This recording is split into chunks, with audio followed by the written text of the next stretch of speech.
Breaking news Obulapuram minor కేసులో ఇవాళ high court కీలక తీర్పును వెల్లడించింది. ఓబులాపురం మైనింగ్ కేసులో ఐఏఎస్ అధికారి అయిన శ్రీలక్ష్మి రివిజన్ పిటిషన్ ను కొట్టేసింది.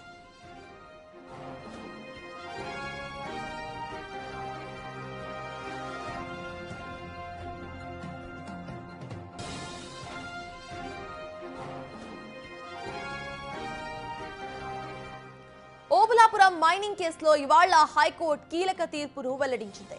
ఓబులాపురం మైనింగ్ కేసులో ఐఏఎస్ అధికారి అయిన శ్రీలక్ష్మి రివిజన్ పిటిషన్ ను కొట్టేసింది. గాలి జనార్దన్ రెడ్డికి చెందిన ఓఎంసీకి గనులు కేటాయించడంలో శ్రీలక్ష్మి కీలక పాత్ర పోషించారనే అభియోగం ఉంది. ఇప్పుడు పిటిషన్ కొట్టేయడంతో సిబిఐ ఆమె పాత్రపై విచారణను చేపడుతోంది.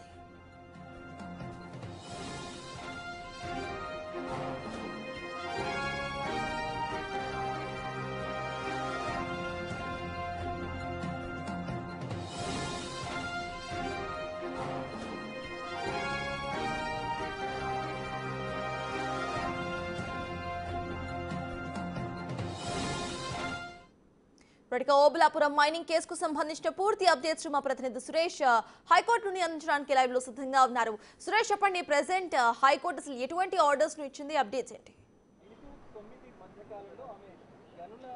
ఐఏఎస్ శ్రీలక్ష్మి ఓబులాపురం కేసులో నిందితురాలుగా ఉండేది. అయితే గతంలో ఆమెపై నిర్దోషిగా ప్రకటిస్తూ హైకోర్టు తీర్పు వెల్లడించింది. దీనిపైన సిబిఐ కోర్టు సుప్రీంకోర్టుకు వెళ్ళడం జరిగింది. సుప్రీంకోర్టు తిరిగి హైకోర్టునే మళ్ళీ విచారించి నిర్ణయం తీసుకోవాలని చెప్పేసి ఆదేశాలు ఇవ్వడంతో శ్రీలక్ష్మి వేసినటువంటి పిటిషన్ని హైకోర్టు కొట్టివేస్తూ తీర్పు వెల్లడించడం జరిగింది. ఆమె పైన మళ్ళీ సిబిఐ కోర్టులో విచారణ జరిగే అవకాశం కనబడుతుంది. ఆమెను మళ్ళీ, ఎందుకంటే నిర్దోషిగా ప్రకటించినటువంటి హైకోర్టే మళ్ళీ ఇప్పుడు ఆమె ఏదైతే పిటిషన్ వేసుకుందో తనను ఈ కేసు నుంచి తప్పించాలని చెప్పి నిర్దోషిగా ప్రకటించాలని ఆ కేసుకు సంబంధించి ఇప్పుడు శ్రీలక్ష్మి వేసినటువంటి పిటిషన్ను కొట్టివేస్తూ కొద్దిసేపటి క్రితమే హైకోర్టు తీర్పు వెల్లడించడం జరిగింది. ఇక ఈ కేసులో శ్రీలక్ష్మిపై మళ్ళీ సిబిఐ కోర్టులో విచారణ జరిగే అవకాశం కనబడుతుంది.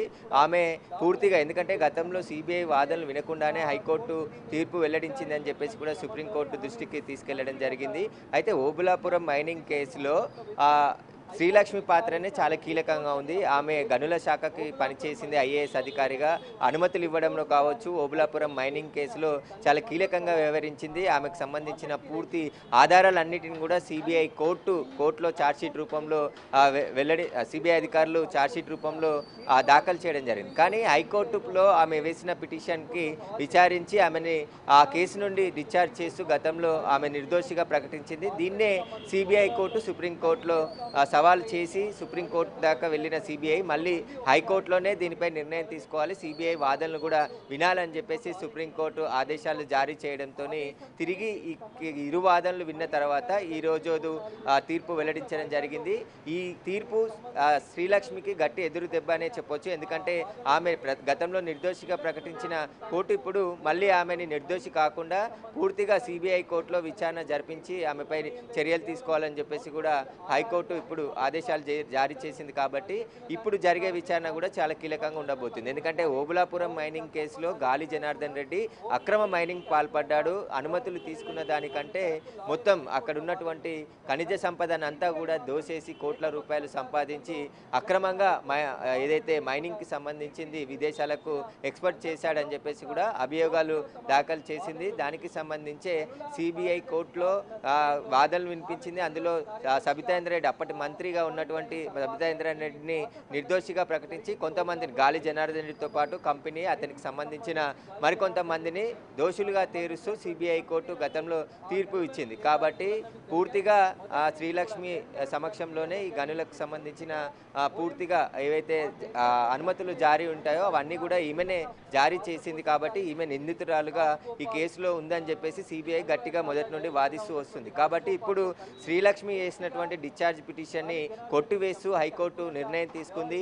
ఇక మళ్ళీ విచారణ కొనసాగుతుంది. శ్రీలక్ష్మి పాత్రకు సంబంధించి సిబిఐ మళ్ళీ ఛార్జ్షీట్లు విచారణ చేసి కోర్టులో ట్రయల్స్ జరిగే అవకాశం కనబడుతుంది.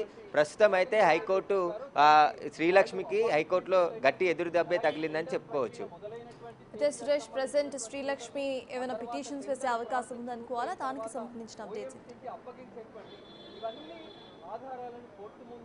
మళ్ళీ ఒకసారి ఆడాను రిపీట్.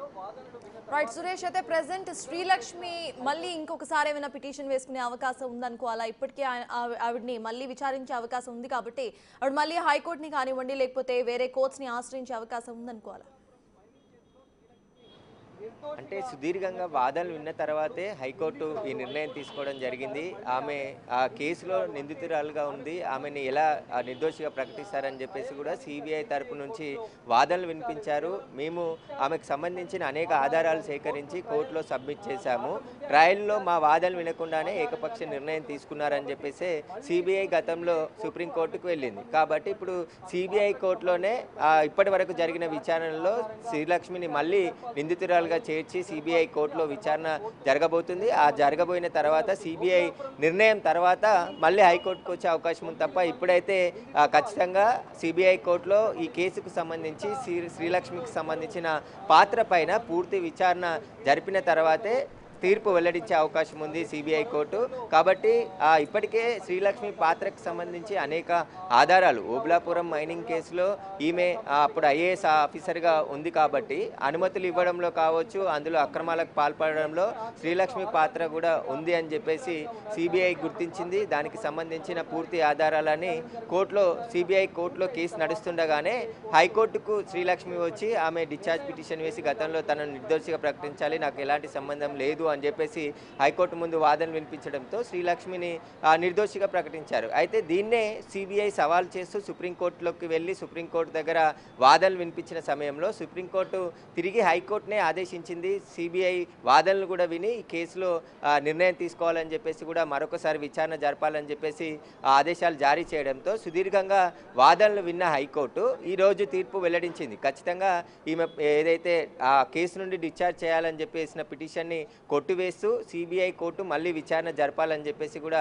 ఆదేశాలు ఇచ్చింది. ఇక ఇప్పుడు శ్రీలక్ష్మి పైన సిబిఐ కోర్టులో మళ్ళీ విచారణ జరగనుంది. సిబిఐ కోర్టు తీసుకునే నిర్ణయాన్ని బట్టి మళ్ళీ హైకోర్టుకు వచ్చే అవకాశం ఉంటుంది. కాబట్టి ఇప్పటికే ఆ కేసులో సిబిఐ తీర్పు కూడా వెల్లడించడం జరిగింది. గాలి జనార్దన్ రెడ్డితో పాటు మైనింగ్ కంపెనీలో ఉన్నటువంటి గాలి జనార్దన్ రెడ్డి అనుచరులను పైన దోషులుగా తేరుస్తూ వారికి శిక్ష కూడా 7 సంవత్సరాల శిక్ష విధిస్తూ తీర్పు వెల్లడించడం జరిగింది. కాబట్టి ఇప్పుడు మళ్ళీ శ్రీలక్ష్మికి కూడా గతంలో రిలీఫ్ దొరికింది కాబట్టి ఇప్పుడు మళ్ళీ ఆమెపై విచారణ జరిపిన తర్వాత సిబిఐ కోర్టు ఎలాంటి నిర్ణయం తీసుకుంటుంది అనేది కూడా ఉత్కంఠగా మారింది.